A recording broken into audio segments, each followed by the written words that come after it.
వర్షాకాలంలో సంభవించే వరదలు, అగ్ని ప్రమాదాలు, రోడ్డు ప్రమాదాలు, ఇతర ప్రకృతి వైపరీత్యాల సమయంలో ప్రజలకు తక్షణ సహాయక చర్యలు అందించేందుకు జిల్లా డిజాస్టర్ రెస్పాన్స్ ఫోర్స్ డిఆర్ఎఫ్ పూర్తి స్థాయిలో సిద్ధంగా ఉందని జిల్లా ఎస్పీ మహేష్ బి.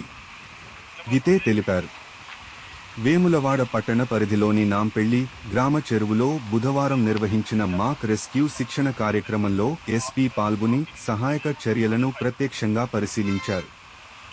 డిఆర్ఎఫ్ సభ్యులతో కలిసి రెస్క్యూ బోటులో ప్రయాణిస్తూ విపత్తుల సమయంలో చేపట్టాల్సిన చర్యలపై అధికారులకు, సిబ్బందికి పలు సూచనలు చేశారు. ఈ సందర్భంగా ఎస్పీ మాట్లాడుతూ, అత్యవసర పరిస్థితులు తలెత్తిన వెంటనే వేగంగా స్పందించి ప్రజల ప్రాణాలను రక్షించడం ప్రతి సిబ్బంది బాధ్యత అని పేర్కొన్నారు.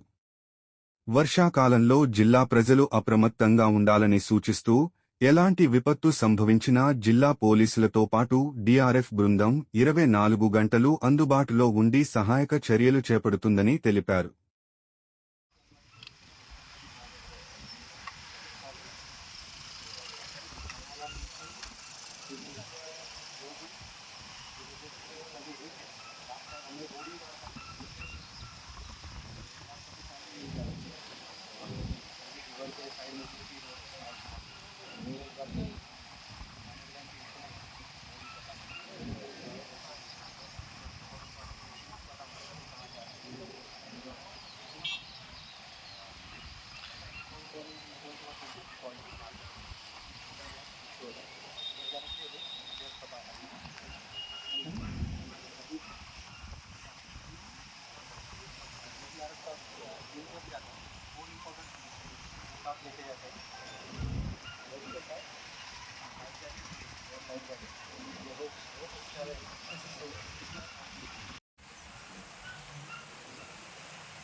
ये सर